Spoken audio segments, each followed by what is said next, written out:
జయా బచ్చన్ చాలా వరకు వివాదాల్లో మనకు కనిపిస్తారు. అమితాబ్ బచ్చన్ భార్య కన్నా సమాజ్వాదీ పార్టీకి సంబంధించిన రాజ్యసభ సభ్యురాలుగానే జయా బచ్చన్ చాలామందికి సంబంధించినంత వరకు కామెంట్లు చేస్తూ ఉంటారు.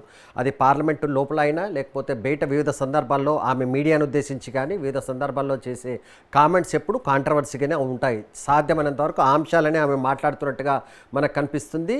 లేటెస్ట్గా ఆమె చేసిన ఒక అంశం ప్రస్తుతం దేశవ్యాప్తంగా చర్చ జరుగుతుంది. ముఖ్యంగా పెళ్లిళ్ళకు సంబంధించి జయా బచ్చన్ ఒక వివాదాస్పదమైన కామెంట్ చేశారు.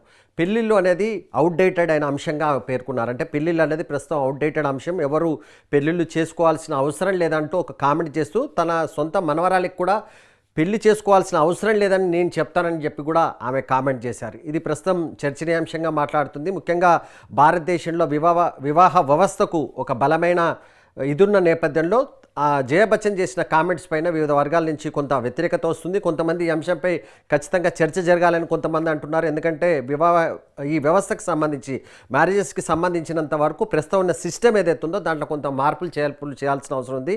ముఖ్యంగా మహిళల కోణంలోనే దీనిపైన ఆలోచించాలనే చర్చ కూడా జరుగుతుంది. అయితే జయా బచ్చన్ చేసిన లేటెస్ట్ కామెంట్స్కి సంబంధించినంత వరకు మనతో స్పందించడానికి బీజేపీ నాయకురాలు శ్రీలత గారు ప్రస్తుతం మనతో లైవ్లో ఉన్నారు. శ్రీలత గారు, ఓకే, గుడ్ మార్నింగ్ అండి. ఎట్లా చూస్తారండి జయా బచ్చన్ చేసిన కామెంట్స్కి సంబంధించినంత వరకు? అది ఆమె అసలు ఒక సమాజంలో ఉండి మాట్లాడుతుందా, లేక ఆటవిక సామ్రాజ్యంలో ఆటవిక పాలనలో ఉండి మాట్లాడుతుందా అర్థమైతలేదు.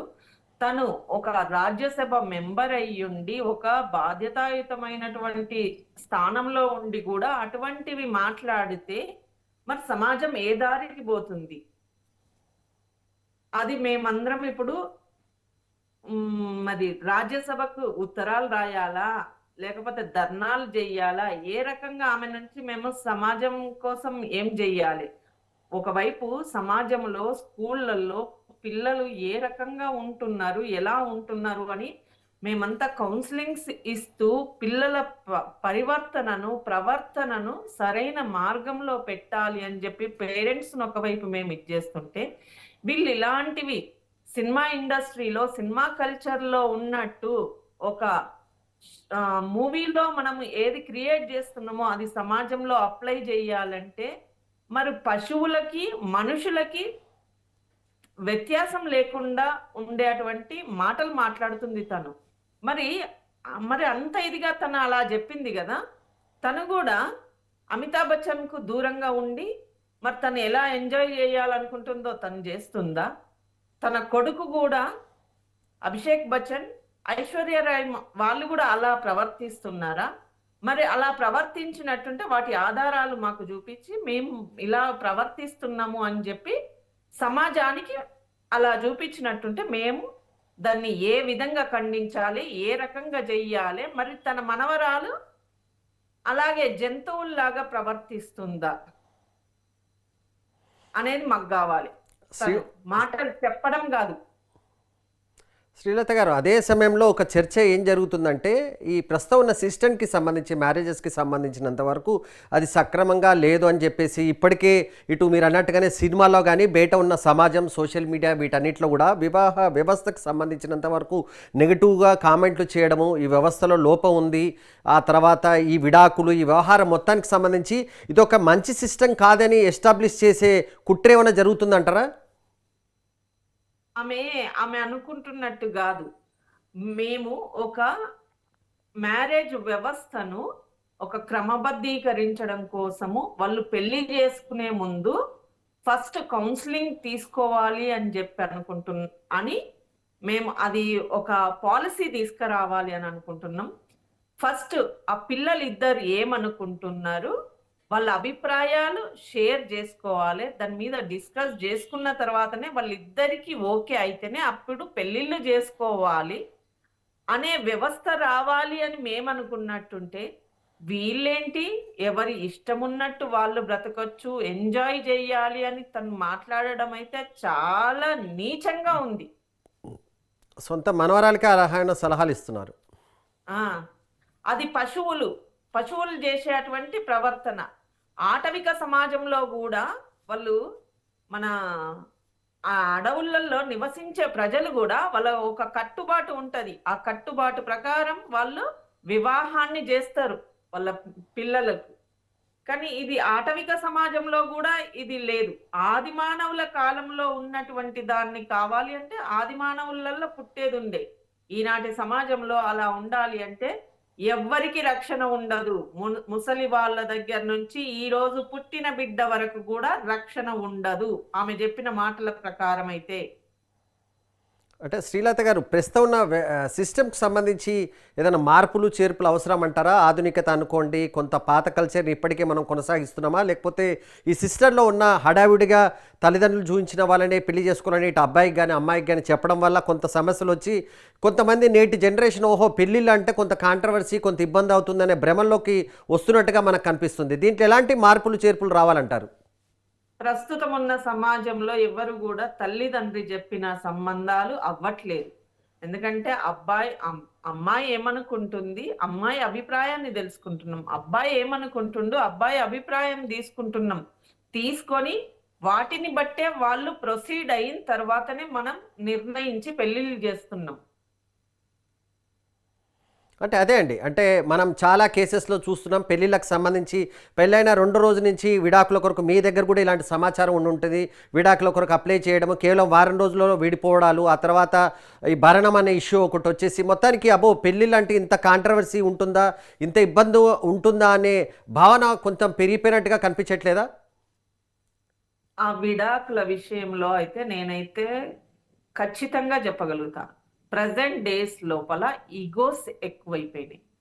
ఆ ఈగోస్ ఎక్కువైనాయి. ఎట్లా? ఒకటి, ఇద్దరు జాబ్ చేస్తున్నారు, ఇద్దరు చదువుకుంటున్నారు. చదువుకున్న మూర్ఖులే ఇలాంటివి చేస్తున్నారు. చదువు లేనటువంటి వాళ్ళు సక్రమంగా వాళ్ళ పెళ్ళిళ్ళు, వాళ్ళ కాపురాలు, వాళ్ళ పిల్లల్ని, వాళ్ళ బిడ్డల్ని మంచిగా చూసుకుంటారు.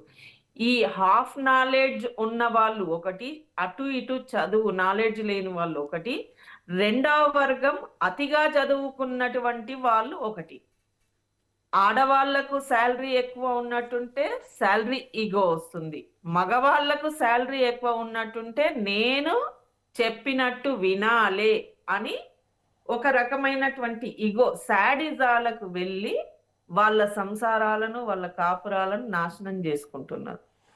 ఇంకొకటి, చెప్పండి.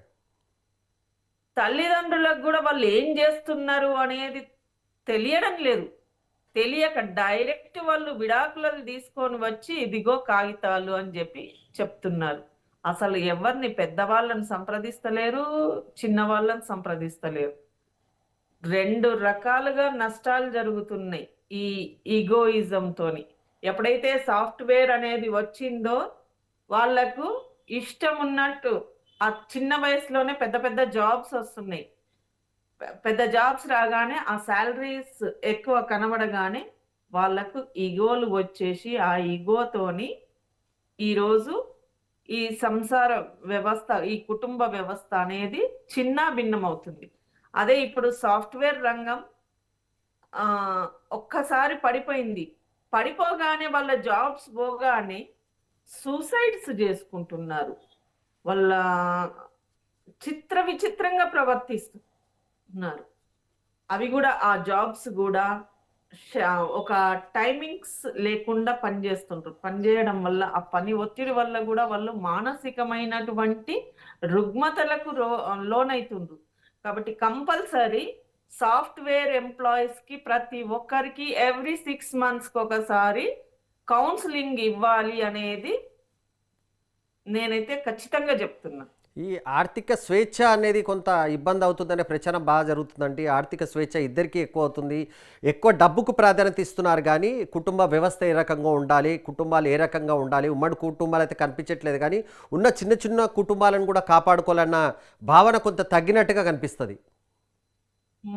పాలసీ ఎక్కువైపోయిందండి. ఈ ఆర్థిక వ్యవస్థ అనేది పెరగడంతోని నేను చెప్పిందే నువ్వు చెయ్యాలి, నువ్వు చెప్పింది నేను ఎందుకు వినాలి అనేటువంటి ధోరణి వాళ్ళ లోపల ఎక్కువైంది. ఇంకొకటి ఏంటంటే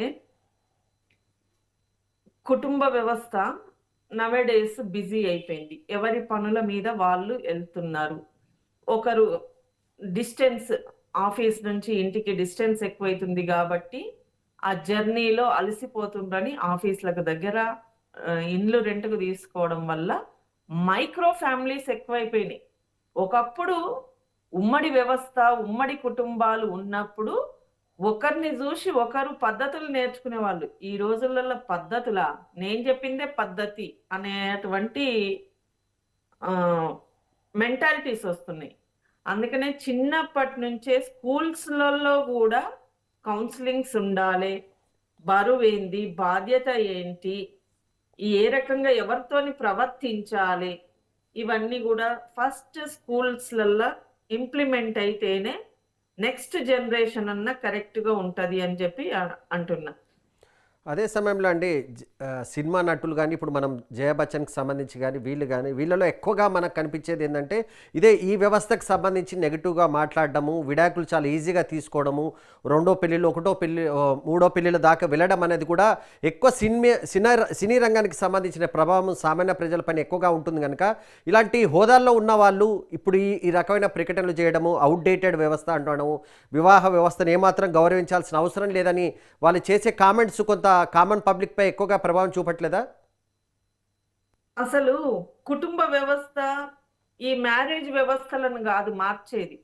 ఫస్ట్ సినిమా వ్యవస్థను మార్చాలి. వాటి మీద సెన్సార్ బోర్డు ఉండాలి. ఆ సినిమా ఇలాంటి పేపర్ మీద ఒక రాత రాసి అది తెరకెక్కించింది సమాజానికి ఎంతవరకు ఉపయోగపడుతుంది, ఎంతవరకు సమాజాన్ని నాశనం చేస్తుంది, అది చూసి నాశనం చేసే రకంగా ఉన్నట్టుంటే ఆ సినిమాలను రిలీజ్ చేయొద్దు. సెన్సార్ బోర్డు వాటిని కట్ చేసేసి బ్లాక్ లిస్ట్లో పెట్టి వాటిని సీజ్ చేసేసేయాలని చెప్పి నేనైతే చెప్తున్నా. సమాజానికి ఉపయోగపడే రకంగా మూవీ తీయాలి, ఎంటర్టైన్మెంట్ ఉండాలి, మనిషి యొక్క మనో వికాసాన్ని వికసింపజేసేలాగా సినిమాలు తీయాలి అని చెప్పి నేను ప్రతి ఒక్క సినిమా డైరెక్టర్లందరికీ కూడా పేరు పేరున వాళ్ళకు నమస్కరిస్తూ వాళ్ళను సమాజ మార్పు కోసం తోడ్పడాలని చెప్పి వాళ్ళందరినీ కోరుకుంటా. ఫైనల్గా ఏం చెప్తారండి జయ బచ్చన్ కామెంట్స్ సంబంధించి? జయా బచ్చన్ లాంటి వాళ్ళను ఈ సమాజంలో అలాంటి మాటలు మాట్లాడిన వాళ్ళను రాజ్యసభ నుంచి డిస్క్వాలిఫై చేసి ఇంకా ఉన్నత పదవుల కోసం మాత్రం వాళ్ళను ఎంకరేజ్ చేయొద్దు అని చెప్పి నేను కోరుకుంటా. రెండవది, అమితాబ్ బచ్చన్ ఎంత మంచి కుటుంబ వ్యవస్థకు ఎంత ఇంపార్టెన్స్ ఇస్తాడో మరి జయా బచ్చన్ ఎందుకు ఆ రకంగా ప్రవర్తిస్తుందో ఆమెను ఫస్ట్ మానసికమైనటువంటి కౌన్సిలింగ్స్ ఇప్పించాలి. ఆమెకి ఏమైనా అయిందా దాని మీద ఆమె టెస్ట్లు చేయించాలి అని చెప్పి నేనైతే ఈ లైవ్ ద్వారా కోరుకుంటూ ఫస్ట్ అలాంటి చీడ పురుగులను మనం ఏరాలి. థ్యాంక్ యూ అండి. థ్యాంక్ యూ శ్రీలత గారు. మొత్తానికి జరుగుతున్న పరిణామాలకు సంబంధించి జయ బచ్చన్ చేస్తున్న కామెంట్స్ పైన మాత్రం కొంత వ్యతిరేకత వ్యక్తమవుతుంది. భారతదేశంలో వివాహ వ్యవస్థకు సంబంధించి బలమైన పునాది ఉన్న నేపథ్యంలో ఈ రకమైన కామెంట్స్ చేయడం అనేది సరైనది కాదు. ప్రతి వ్యవస్థలో లోటుపాట్లు ఉంటాయి కానీ వాటిని సరిచేసే ప్రయత్నం చేయాలి కానీ ఏకంగా ఈ వ్యవస్థనే వద్దు, అవుట్డేటెడ్ లాంటి కామెంట్స్ చేయొద్దని చెప్పేసి మాత్రం బీజేపీ నాయకులు కానీ ఇతర వర్గాలకు సంబంధించి దీనిపైన కొంత చర్చ అయితే జరుగుతుంది. అదే సమయంలో వివాహ వ్యవస్థను గుడ్డిగా సమర్థించకూడదనే వాదన కూడా తెరపైకి వస్తుంది. దీంట్లో ఉన్న కొన్ని లోపాలైతే స్పష్టంగా ఉన్నాయి. వాటిని సరిచేస్తే మాత్రమే ఈ వ్యవస్థ మరింత బలోపేతమని చెప్పేసి మిగతా వర్గాలు అంటున్నాయి.